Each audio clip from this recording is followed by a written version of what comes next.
Bonjour, aujourd'hui je vais vous dire comment brûler encore plus de graisse lors d'un jeûne intermittent. Les bienfaits du jeûne intermittent, je vous en parle souvent, que ce soit dans l'article qui passe en revue tout ce qu'il y a à savoir à propos de ce mode de vie ou dans mes vidéos. Parmi ces effets positifs du jeûne, la perte de poids est souvent l'un des plus attendus. Nous allons voir aujourd'hui comment amplifier cette fonte de masse graisseuse, déjà presque inévitable lors d'un jeûne intermittent.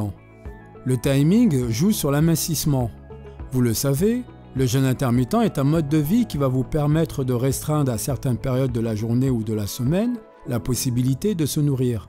Puisque c'est avant tout une histoire de timing, l'alimentation durant le jeûne intermittent ne va pas vraiment s'intéresser à quoi ni combien, mais plutôt à quand.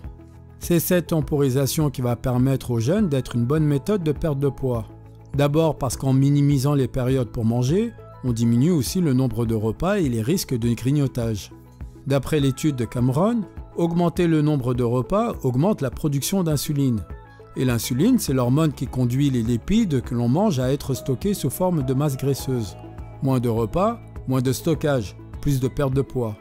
Manger sur une fenêtre de temps limité, c'est bien. Choisir correctement cette plage horaire, c'est mieux. En 2020, Gu et ses confrères ont mené une expérimentation auprès de 20 participants. Tous avaient le même dîner et les mêmes horaires de sommeil, 23h-7h. Mais la moitié d'entre eux mangeaient le repas à 18h, tandis que l'autre à 22h. Les résultats ont montré que ceux qui dînent tard voient leur taux glycémique augmenter, ainsi que la mobilisation et l'oxydation des acides gras baisser. En d'autres termes, en mangeant tard, vous déréglez votre tolérance au glucose et brûlez bien moins de graisse, ce qui ralentit la perte de poids, voire peut-être un facteur d'obésité d'après les auteurs. La cétose, le mécanisme brûle-graisse. Welton et ses collègues ont analysé 12 études rassemblant au total 1206 participants. Parmi les résultats qu'ils ont trouvés, les sujets suivant un jeûne intermittent perdent entre 4,6% et 13% de masse corporelle. La raison principale de ce petit miracle, la cétose.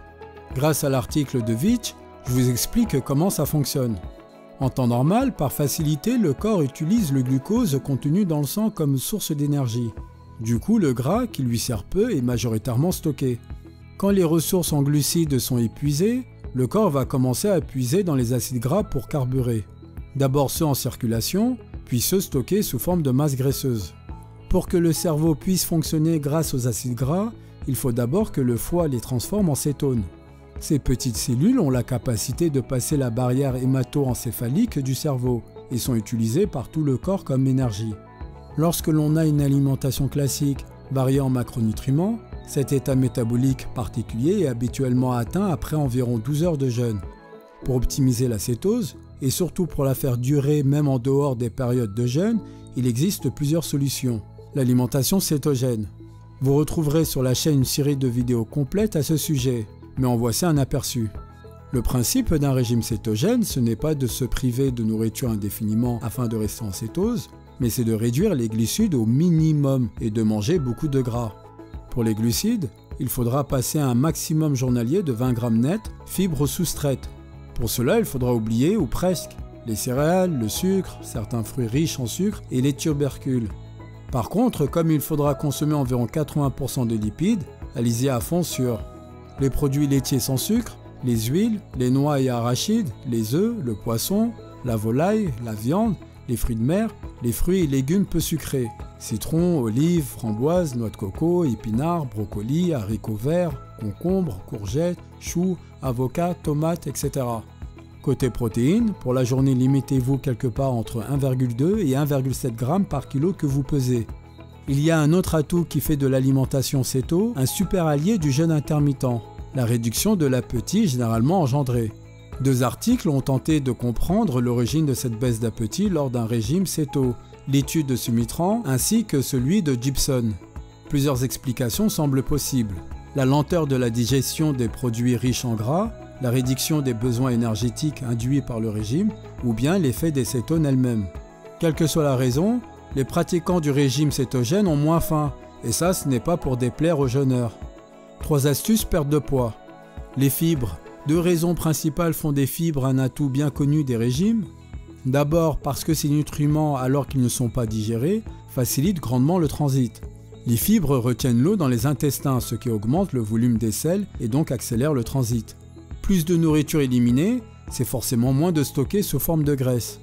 Si l'étude de Slavin a carrément trouvé un rapport inverse entre la consommation de fibres et la masse corporelle et graisseuse, c'est aussi parce que les fibres augmentent la sensation de satiété. En ayant ainsi moins faim, on mange moins, alors forcément avec le temps on perd du poids. 2. Buvez votre nourriture, oui comme les bébés. Une expérimentation de Klempel a comparé deux groupes suivant un jeûne intermittent avec réduction de calories. Pour les deux groupes, il s'agissait de réduire leur apport calorique de 30% 6 jours par semaine et de jeûner complètement le dernier jour. La différence, l'un des deux groupes mangeait le petit déjeuner et le déjeuner sous forme liquide. Les résultats ont montré que le groupe liquide a perdu significativement plus de poids que le groupe mangeant autant de calories mais sous forme solide. Courez acheter un blender et un livre de recettes pour smoothie.